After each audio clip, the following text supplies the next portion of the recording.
It's the season of the holidays, and now that we're in November, it's pretty obvious which holiday we're celebrating as of now. Fuck off!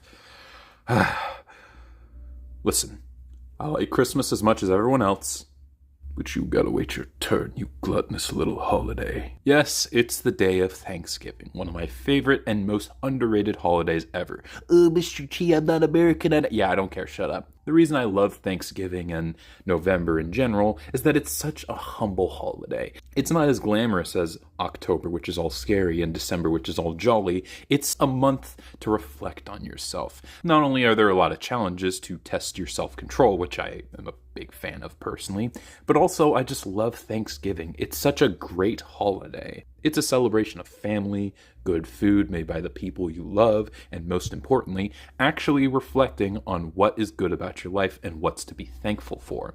It may not be the most flashy holiday, but it's a very important one. And in today's day and age where everyone's so miserable and not grateful for anything, I think it's incredibly important. But as I've gotten older, we care less and less about this holiday because I guess Christmas is just more important because of all the gifts that you get.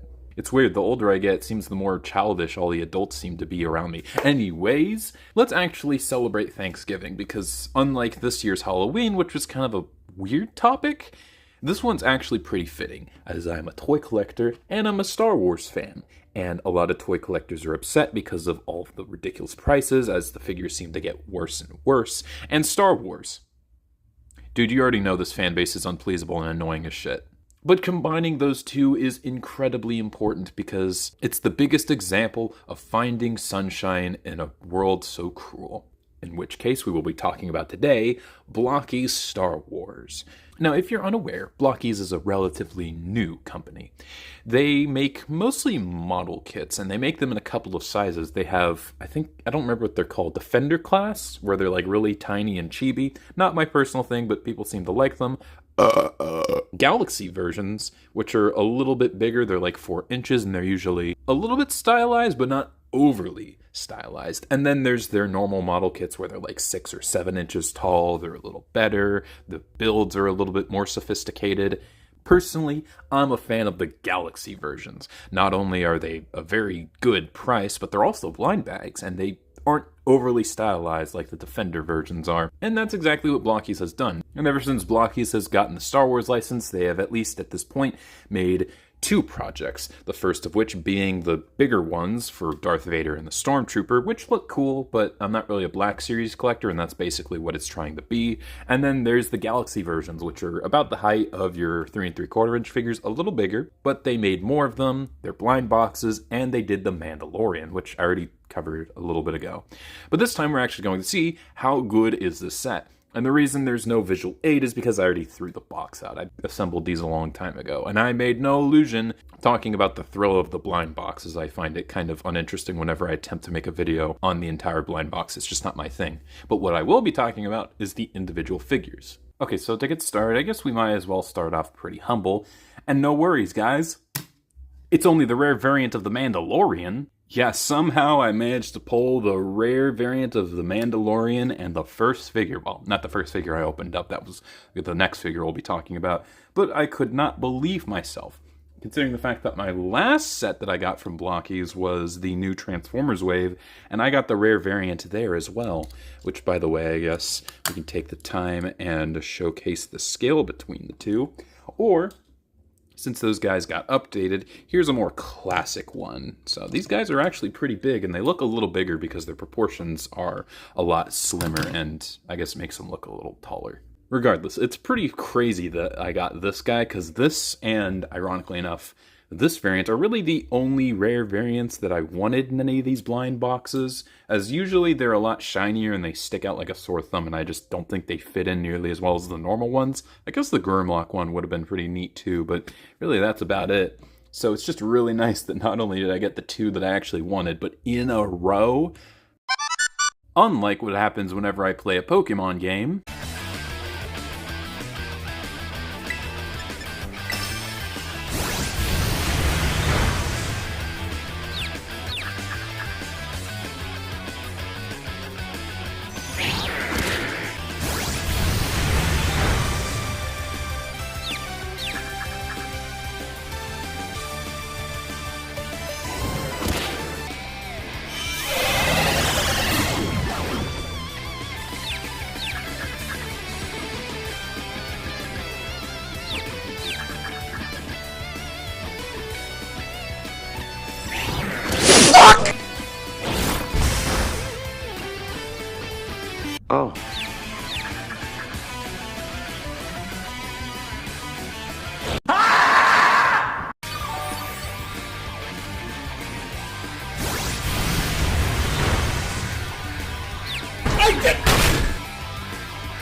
this shit-ass game. Which, now I think about it, that's probably why the Pokemon sets are probably the worst Blokees waves.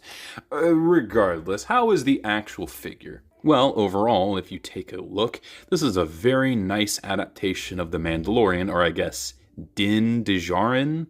If it's all well to you, I'll stick with just the Mandalorian. All of the details are here. The figure's proportions are quite nice, though I will say maybe these arms are maybe just a bit too stubby. I guess, though, there are joints where you can make them look a little lower, but that doesn't look good. Something of interesting to note is that the bodies actually have sculpted in armor, so it looks along the lines of a normal Hasbro figure, but the actual chests themselves have details printed onto it. It's kind of an interesting stylization to it, and it's really the only extra style that these guys have compared to, say, the Transformers, which definitely look a lot more chibi-fied and stylized. But honestly, I don't mind the fact that these look a little bit more proportionate and normal, considering the fact that they fit in with your normal Star Wars stuff really well in comparison. This thing was $20, by the way, and this was only $8. Okay, well, I'm being a bit unfair. This guy does come with a bit more accessories, but I mean, like, why is this guy so much more expensive than this one? Like, over $10. And I'll be honest, while this guy has much finer details, this guy feels a lot nicer. The plastic quality on these normal figures is a little bit rubbery, kind of like the Pokemon figures. And while they don't feel cheap, they feel okay. Whereas these guys are very hefty and chunky plastic. It feels a lot nicer, and especially with the metallic stuff, it feels really nice. Not to mention the joints. I guess now that we're talking about it, let's go over the articulation, which is fantastic. The head's on a ball joint, although with this cape piece, you're mostly just going to get a left and right. Not much up and down, and basically no side to side. Shoulders are a bit interesting, as they're not on dumbbell joints. However, there is a ball joint that plugs into the body right here. However, there is a universal joint at the actual shoulders, so they rotate all the way around, and they can go out. Maybe this isn't the best example, but on this figure, only that far. But you can shift the shoulders up and down. Some people might say this is a bit of a diminishing return, but I don't really mind. The elbow is on a more standard Hasbro joint, where it's both a mediocre bend and a swivel at the joint and not higher up. I don't really mind. Although, unfortunately, a lot of these guys have extra giant cuffs right here, and they do get in the way. I think they're actually supposed to be like that, but then you really don't get any articulation. So honestly, I'm kind of fine with it being like that. Wrists are on a simple ball joint, but honestly, ball joint wrists are the best way to go, much like head articulation, as not only do you get a wrist swivel, but also you get an in and out and an up and down, which is great if you're holding a sword, like Star Wars characters often do with lightsabers. The waist is fantastic, as there's two ball joints, so not only do you get a fantastic swivel, you also get an ab crunch, but more importantly, a fantastic arching back, and you also get some side to side. Hips are on ball joints, though the range is a little bit more limited than you would otherwise expect, but I guess still pretty fine, and they go out all the way. Well, maybe not exactly all the way, but still really good. Oh, and also these little pieces do move out, which is pretty cool. You also do get a thigh swivel, but they're a little lower than you'd expect. It's just kind of how the figures are built. That does mean that these pieces that should be on the front move out to the side when you activate the thigh swivel. So not great. You do get a double jointed knee, which is pretty nice. And just like the head and the wrists, the ankles are on ball joints. So not only can they move up and down and pivot, but they also swivel, which is great. Oh, and I also forgot jetpacks on a ball joint. Maybe a little unnecessary, but neat. So not only can you get a pretty decent stepping pose, but when working with both the hips and the ankles, this is the widest stance possible with both feet flat on the floor. It's alright. It's okay. Okay, so maybe the ankle pivot isn't the best, but honestly, as long as you can get some use out of it, I think this range is perfectly fine for most poses. And otherwise, the articulation is incredible. Not only do the joints feel really nice, but they're also plentiful. And again, this guy's only $8. Okay, so before we get to accessories, I want to talk about something that's pretty important too. How the figure holds the accessories. Now, when it comes to figures holding accessories, there's usually two ways to go about it. For example, with Transformers, you have figures like this, or most modern Transformers, where they're just in a fist pose, which don't look the best, but they do hold weapons pretty nice and securely. However, then you also have some other figures that have slightly different wrist sculpting. Kind of like this guy, where the hand really isn't closed off, but he can't hold accessories quite as well as the others. It really depends on what you prefer. And this is also a case with these Star Wars figures, which usually have rubbery fingers so you can get the weapons in, and while the grip isn't the best, they can do the job decently well. However, what they did here is actually really interesting, where they actually have fully sculpted hands that look pretty good, but it actually has a firm grip. Now, I haven't personally made these figures, so I don't know the full process of creating these, but I'm guessing when they made these hands, they made something that wrapped around the length of an average weapon and molded what was wrapped around it to look more like a normal hand. This results in, despite the fact that it doesn't look like it, these figures actually hold their weapons incredibly well and effectively.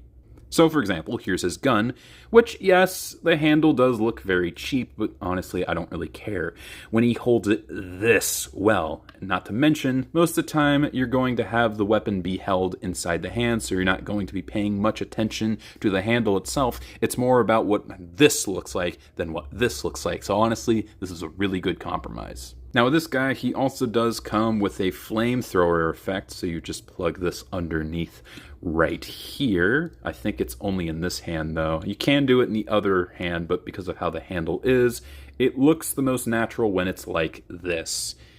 Which, I mean, to be fair, it doesn't really look that great. I don't think, honestly, as cool of an idea it is to have a flamethrower effect for a bounty hunter, it's kind of whatever. I would have much preferred a bomb, but it's fine. Oh, and finally, for this guy, he also does have some pluggable flame effects, I guess. I was about to say blast effects. So you can have him activate flight, which I think is a lot nicer. And this is one that I usually just keep in regardless. Overall, this is a fantastic figure, and for the price, you really can't beat it. It simply is amazing. Oh, and before I move on, I do want to talk about the fact that every single figure, much like most of these waves, actually does have a stand. And I'm kind of conflicted on this. On one hand, I think it's cool that they come with stands. On the other hand, the way they plug in is kind of inconsistent. If you notice, there are what seems to be two places to plug it in, so you can either plug it in farther back or more up close.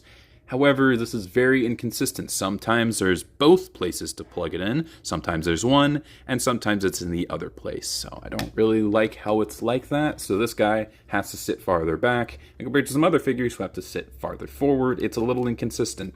Not a big issue, and I still think it's cool that this guy gets something at all, but it is what it is, just some food for thought. Just gonna go ahead and straighten that out. Now next we go from one of my favorites to possibly my least favorite of the set, and that's his adorable sidekick, Grogu.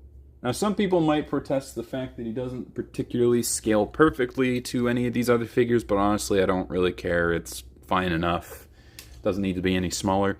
My issue with this guy is just, I mean, it's just Baby Yoda. Not only is it just a tiny little figure, so the value of money isn't really there, but also he just doesn't do anything. It's not a particularly fun build. I guess it looks the part, but it's just this. It's just this. Sculpting is pretty good. Unfortunately, the articulation is pretty mediocre. It's just a head swivel, not really any up and down, no sides. It's basically just a swivel despite being on, I believe, a ball joint. Shoulders are only on a swivel, which is unfortunate, and they're also on an angle. And possibly worst of all, he does have wrist articulation, but it is incredibly loose for no reason. It just, man, come on. Why is it like this?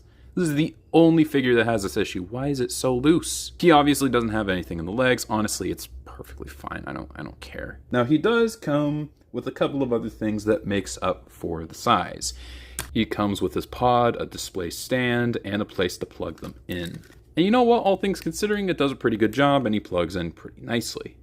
Not only is this pretty good, but also this is removable, but not very easily. And you do also get a second piece right here. I do believe this just kind of plugs in right here. And now you just have a pod. So honestly, I just don't even bother with this.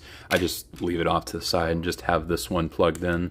I mean, the thing with Grogu that's kind of hard is that it's just hard to make a good figure of Grogu because he's so small. Like, for instance, if you were making a Jawa figure, it's very easy to make up for the price. You just add 2 of them. That's what Power of the Force 2 did, but you really can't have that with Grogu because there's only one Grogu. Maybe you could have him as an accessory for the Mandalorian instead, but then you're losing out on the pod, and then this might be a bit too much. I don't know, it's kind of a tough thing, and I guess with Yoda, he probably is going to have the same issue. You know what? They could have just had both Yoda and Grogu. I know it would have made no sense timeline-wise, but come on, who gives a shit? That way you don't have to make a Yoda for the original trilogy, and you can use that spot for other characters, because the original trilogy has certainly more than 10 characters. Dude, but Mr. T, what about prequel trilogy Yoda? Get the fuck out! Get the fuck out! So yeah, you know what? It's not a terrible rendition of the character, but due to the fact this guy just doesn't really feel as worthy of his value as the other figures, this one's probably my least favorite. Next up, I guess we might as well talk about Boba Fett. Now, I usually do really like Boba Fett, but I gotta be honest, I'm not a particular fan of this design. I don't know what it is, it's not necessarily terrible, I just much prefer the older one. It's not even because I hate Book of Boba Fett, because I didn't watch it. I also don't care to. I just, yeah, it's Boba Fett, man, but not even the cool one. Honestly, though, the big thing to talk about when it comes to this guy is his cloth cape. When it comes to clothing and cloth things like capes, Blokees has a really weird approach where it's made out of plastic, but it's movable plastic, so it's not just going to get in the way like a lot of older figures do. Which, you know, it's the thought that counts, and it does do a good job of getting out of the way, but it just looks very unnatural and strange. I mean, even seasoned toy companies can't really do it very well, so what chance do these guys have? Oh wait, Blokees is magic, what am I saying? Honestly though, this is probably one of the better examples, and it could be done better, but it also could be done worse. We will get to that when we get to that. Honestly, all things considering, this is a pretty nice rendition of the character, and the mask itself, I feel it could be a little bit bigger, but it's a decent sculpt on the helmet, and it does look very much like Boba Fett. He also comes with 2 blasters. He's got the smaller one, and then his more iconic, bigger rifle. Although, because of this giant butt end, it's kind of hard to get it in a place where it's not off to the side like this. I guess maybe you can move it upwards a little bit higher, and it's stuck in place. And then, there you go, you can hold it straight like that, but that just looks very strange. It's not really Blokees' fault, it's just kind of an unfortunate thing when handling Boba Fett's gun and making figures off of him. I'm sure other figures have found out a good way of doing it, but this just isn't it. Now, in terms of his articulation, his head is basically the exact same thing as the Mandalorian. He's even got that cloth cape neck thing, so it's a little bit more limited than I want to showcase. His arms are also exactly the same. They even have the cuff problem I was mentioning. Oh, and also before you say it, no, this cut, it's not a bicep swivel, it's just part of the arm. Although what is different is that the jetpack doesn't move.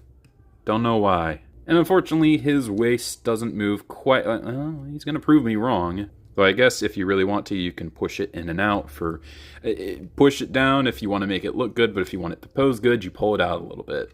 Cool idea. However, I already mentioned these parts, they just move out of the way, and the legs have almost the exact same range, although the one benefit with this guy is that his thigh swivel doesn't look nearly as disjointed because he doesn't have a giant piece that's supposed to stay at the front that moves whenever you activate the swivel. So yeah, overall this guy is basically just the Mandalorian figure, but not quite as good. And some people would say, given the characters, that's pretty appropriate. I say they're wrong, Boba Fett's still cooler. But you know what, all things considering, this figure ain't bad. Just not my personal favorite, but still nice. Now, what possibly is my favorite figure of the wave is IG-11. I'm sorry, man, I've always loved IG-88. Him and Dengar are my favorite bounty hunters as a kid, but now that I've grown up, I realize IG-88 actually deserves the praise. Anyways, they did a really good job on this guy. Now, this figure is kind of interesting because he is missing out on some paint applications. He looks a little plain, and maybe his limbs are maybe a little too thick to allow for better articulation. But honestly, I think it just kind of adds to the appeal of this figure. It's very strange, but I just appreciate it. He looks a little bit more fun this way than a very accurate IG-11, like what we would get from the Vintage Collection or whatever that one is. When it comes to the core details of the character design, like the tubing here, the details on the legs and the arms, and the horizontal bandolier, everything is accounted for, and his head sculpt is also really good. So you know what? As far as sculpting goes, it's not perfect, and the colors aren't great, but it works enough. I couldn't be happier with how this guy looks. Now let's talk about how this guy feels. His head is on a ball joint, which is very nice, so it can look up and down that much, and side to side. Kind of ironic that this guy has more head articulation than the Mandalorian, but it is what it is. There's also a separate joint right here if you want to rotate this eye. Personally speaking, even if it's inaccurate to IG-11 and more accurate to IG-88, but I like this look a lot better. His shoulder articulation is very different, but still pretty nice. There is a rotation right here and then a ball joint on the outside. However, it just means that you can rotate it all the way around and move the shoulders out a decent amount. And it also acts as a bicep swivel. Very nice. He also has a very satisfying elbow joint, which also bends the other way, interestingly enough. But more importantly, he actually has really good wrist articulation, which can swivel and move up and down and in and out. And this up and down is really important because it allows him to hold his gun, which has, much like Boba Fett, a fat end right here. Otherwise, he wouldn't be able to hold it straight. Compare this to Boba Fett, who does have the ball-jointed wrist. However, because of the cuff design, he can't really move up and down. So, unlike IG-11, he can't hold his weapon straight. And that really showcases how important a good ball joint in the wrist is and how it should be a pivotal joint on every single figure that I guess isn't a Transformer because they don't really need wrist swivels, but they still appreciate it. Moving along, he has, once again, 2 joints in the waist. One up here if you want to get that spinning thing I'm pretty sure he did on the show, and one down here which is a little bit more conventional. Unfortunately, despite the fact that I'm pretty sure this is on a ball joint, you don't really get an arching back or an ab crunch, and basically no side to side. Now, unfortunately, his hips are not quite as good. You do get a very satisfying ball joint in the hips right here. Unfortunately, you do also get a thigh swivel and a bend in the knee. However, they are incredibly tight. This one is okay, though not quite my tempo. However, this, it's just really tight and no fun to pose. I don't really know which one's better. One that's so tight you don't want to touch it and it hurts when you try to move it, or one that's so loose that it just falls apart. You tell me. However, he also does have a ball joint in the ankle, which is pretty good, though the pivot's not great. Though interestingly enough, unlike every other figure, he actually does have the clear jointed ball joint like a lot of the Transformers figures do. As for how his legs pose... Stop it! That's it? That's the best you got? This is true. Oh, that sucks. So unfortunately, despite the limited and pretty disappointing leg articulation, this guy is a blast. He not only looks really nice, but he poses and handles very, very well. Just again, shame about these legs. But otherwise, one of my favorites without a doubt, though I guess it's more just because I really like the IG guys and not because this is genuinely the best figure. Next, we get our first Jedi figure of Blokees, Ashoka Tano, and I'm conflicted about this. I guess first we'll talk about the head sculpt. This is really the only figure that has an actual face, unlike the other figures which just have masks or aliens. And it doesn't look quite as good as those, but honestly, while it doesn't look as good as an actual proper Vintage Collection or Black Series figure, it looks good enough. It looks along the lines of a Power of the Force 2 figure, or maybe like a Saga Collections, which capture the character decently well. Doesn't look exactly like the actor or actress, but doesn't need to. Personally speaking, I don't really care. Though, unfortunately, on mine, the headpiece does not want to connect all the way. It just means she just has a giant gap in her head. Very unfortunate. Past that, this figure does look decent, but I'm not a particular fan of how the shoulders are. They just feel a lot more toyetic, I guess, and not in a great way. I guess IG-11 has that, and I should just shut the fuck up, but it's worth noting. It's just a little bit gappier and more unpolished than the other figures.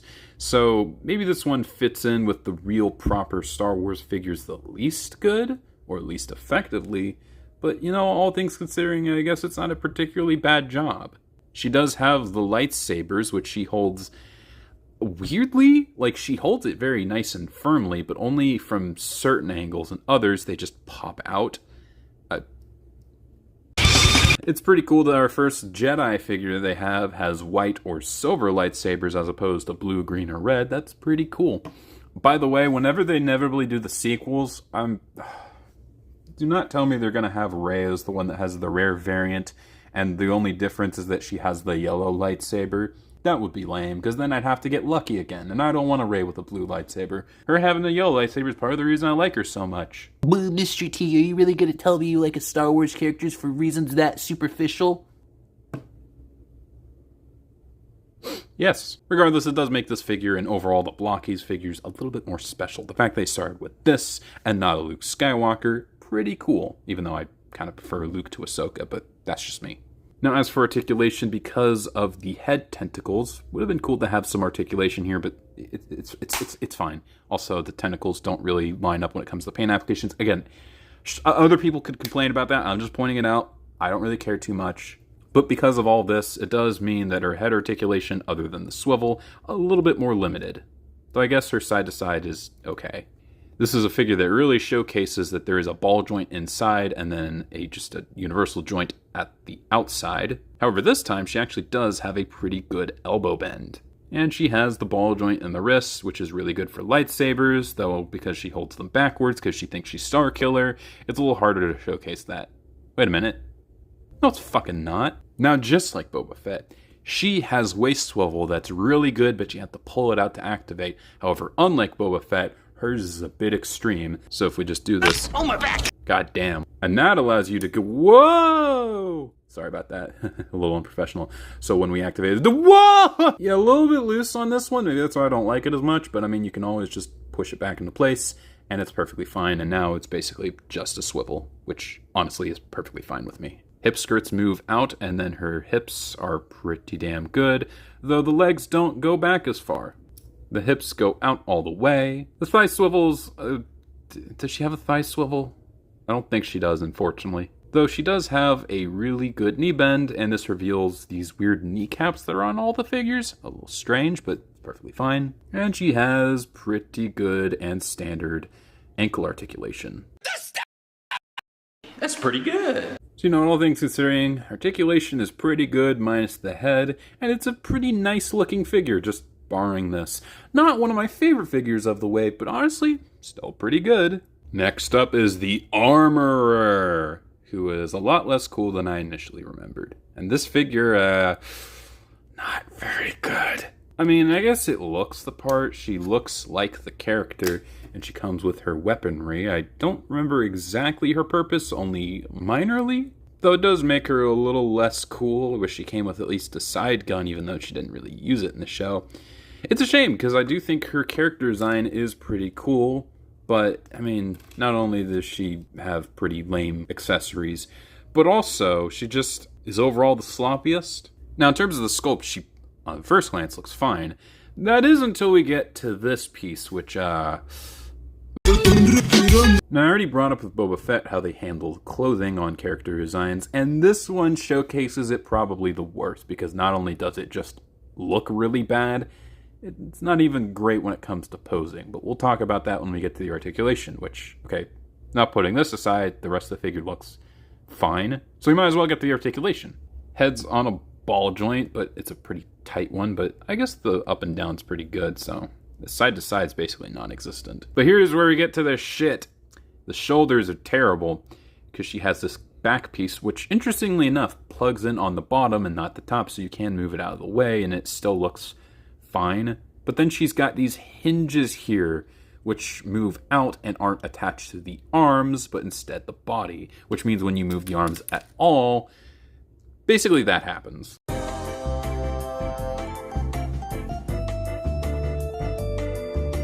A similar case happened to a War Greymon figure, which I might talk about more in depth on another day, where usually these are attached to the shoulders, but it's actually attached to the body, and they just hinge out, which at first looks okay, but when you move the arm at least a little bit, it just looks so unnatural, and it's really, really bad. It's not nearly as bad as that War Greymon figure, but I mean, still not great. Also, before I plug that shoulder piece back in, look at those shoulders. I mean, it's out of place, yeah, but it's so easy to just move like that. That just looks terrible. That's no good. It's just terrible. Though you can move it out a decent amount, so I guess there's that. She's got the same bend that Ahsoka does, and she does have the ball-jointed wrist, which is pretty decent. It's got the same waist articulation, which you can pull out to get more range, which is pretty cool, and it does it a lot better than the other two examples that I've showcased. However, when you want to access the leg articulation, you have to move these out, and not only does it look really bad, but it doesn't even move out really that much, so it still inhibits articulation quite a bit. But anyways, hips go forward that far and back that far. That doesn't look good. At least they can go out a decent amount, right? Thigh swivel, knee articulation, and as always, the ankle ball joint. So overall, articulation just feels very limited because of the sculpt, and the sculpt, despite being a little bit more extravagant, doesn't even look particularly that great. I get that this one's a little bit more ambitious, but it's probably my least favorite figure in the wave. Well, okay, I also don't like Grogu, because that one's just a worse value, but I mean, still. I really wish they did Cara Dune instead, because to me, I feel like the three main characters, even though they really aren't, Mandalorian, Cara Dune, and then IG-11. The fact that we didn't, but we got this instead, a little disappointing. But I guess this is a Mandalorian exclusive character, so I guess it's fine. Next up is a 2-for-1, because these figures are almost basically the same. The Stormtrooper and the Incinerator Trooper. Huh? Now, if you ask me, I vastly prefer the Stormtrooper, because I'm not really a big fan of these Stormtrooper characters with the backpack and the shoulder pad. I don't know what it is, just not my personal thing, but also I just don't remember this guy at all. I guess his gun's pretty cool, but like, I always remember the Flametrooper over this guy. So, because they're essentially the same figure, we'll mostly just talk about the Stormtrooper. And this is a fantastic looking Stormtrooper. The armor looks great. The proportions are all perfect, except for, again, maybe the shoulders and overall arms being a little too small. And that head sculpt, look at that helmet sculpt. It's perfect. It's perfect. I don't know what else to tell you. They just nailed this guy on every department. And I really like, despite the fact that his armor is all nicely sculpted, he still has these printed on parts. It just makes this figure look a lot more charming. I don't know what it is, but I really like it. Now, in terms of articulation, head's on a ball joint, and it has some fantastic side to side and some really good up and down. Great stuff. Shoulders are also on the same articulation, and they can move a little bit down to go all the way out, which looks pretty decent. He does have a bend in the elbow, though, again, rotated this around so it doesn't look quite as accurate, but he actually has articulation this way, so I don't really care. Again, ball jointed wrist, and it's pretty good. I guess you can kind of pull the waist out a little bit to get more, but you get perfectly adequate articulation either way, including a great arching back, a really good ab crunch, some fantastic side to side. It's wonderful. Unfortunately, this guy does have some really bad hip articulation because of these pieces, which fortunately you can rotate out of the way.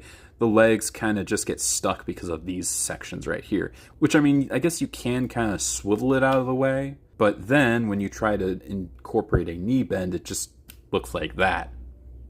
So you really can't get a proper running pose because the leg doesn't really go in. But I guess you can kind of get this pose, which is pretty funny, so I guess it's fine. And like I just mentioned, he does have a pretty good knee bend, though it does look a little bit awkward, but only a little bit. And once again, he showcases a hidden kneecap. And then you have the ankle ball joint, which can move back and forth like this and rotate. Yada yada step, not even the great step, but possibly the best pivot, so nice. And as for weapons, he has your standard Stormtrooper gun, which looks pretty good. Overall, I have to say that the Stormtrooper is one of my favorites. Not only is this a mandatory figure to get out of Star Wars, it also looks really, really good. The Stormtrooper design is already iconic and great, and I really like it despite how goofy they kind of are. And this does them justice. That being said, when it comes to this guy, while the colors are pretty neat, I find them a little unnecessary. I mean, this is Blokees. They usually have like 1 or 2 repaints every wave, so I guess that carries over to Star Wars. I guess that's fine. But honestly, I would have preferred they given us a Death Trooper instead, because that would have been awesome. And I saved the most evil for last, because we have Moff Gideon. Now, it's really interesting to see that he has this helmet on. I guess it is a lot cooler than his actual face, but he is a pretty iconic actor, and it would have been really cool to get an alternate head sculpt, which this guy does not have. Regardless, this guy still looks incredibly sick, and he has a really interesting cape. It's a two-piece, and you can kind of see the hinge, but most of it is covered up by this backpack or jetpack piece or whatever it is. This means that it actually does articulate while also looking pretty decent, but I fear on a Darth Vader it probably wouldn't look quite this good. He also has his staff, which looks pretty nice, and he holds it fairly effectively. He's just a menacing and cool looking figure. Alright, final articulation. Head, pretty good. Shoulders are the exact same for Boba Fett, so remember what I said about Boba Fett? Same thing here. And again, waist articulation, exact same thing with Boba, except because of this cape, you can get his arching back looking pretty natural. As well as his ab crunch, because you can move it inwards. I lied. Although unfortunately, he does have the same problem that the Stormtrooper has, where you have to, like, swivel it out in order to get the legs to bend. But you know what? All things considering, looks a lot better. And finally, ball-jointed ankle. It's pretty good. Pretty good. All things considering, this is a pretty good figure, and I just realized you could pull off a really funny pose with all these figures. These guys are great. And we are done. Apologize for the longer video, but I did want to talk about these guys quite a bit because they just simply are that good. Now, in order from least favorite to favorite, we're probably going to go Grogu, just right there. Then the Armorer, right here. And then after that, it's kind of a departure because every other figure is really nice. But if you had to ask me, I'm going to go with my gut and say next is probably Ashoka, then the Flametrooper or the Incinerator Trooper. I just call him the Flametrooper. I know that's not his actual name. Give me a break. Then we have probably Boba Fett, Gideon, and as for my three favorites, the Stormtrooper, IG-11, even if he isn't quite as good as the Stormtrooper. But you know what? I have to go ahead and say it. The Mandalorian really is the highlight of the set. I mean, I do really like the Mandalorian almost as much as IG-88, and they did a perfect job with him. Overall, these things are, dude, they are so good. Not only do these figures look great, pose great, they're also genuinely fun. I didn't even mention the build. The build is probably my favorite of all the Blokees sets I've experienced. And these figures just have so much more charm to me than Hasbro stuff. I'm not trying to bitch at the Hasbro stuff. The reason I'm bitching about these so much is that I do like Star Wars a lot and I do want to collect them, but these figures have they're so sterilized. Especially those fucking playsets, dude. Good God. With this, not only are they great figures, they're cheap. I got this whole set for like $60. So that's like $7 a pop. And for $7, these things are stupid good. They are the future. And I'm really grateful that Blokees is producing high quality stuff at affordable prices. If you're upset with modern stuff right now, there is no excuse to be miserable and constantly being upset. There are always opportunities and doors open, new things to find, new things to be thankful and happy about. And that's really why I made this video. I just love these guys so much. And they could do so much. I mean, how many characters does Star Wars have? And they could access 9 at a time? And they're going to be this good? I'm going to go out and say it. I have a lot of Blokees stuff despite only getting them this year. And so far, this is easily my favorite thing they've ever made. And I don't know if they can top this, other than, more Star Wars waves, which, please keep going. But these guys aren't Bandai Namco, of course they're going to keep going. In times as dark as these, it's great to have something that shines this brightly. So, that's about it, and all I have left to say to you is, Happy Thanksgiving. Fuck IBS.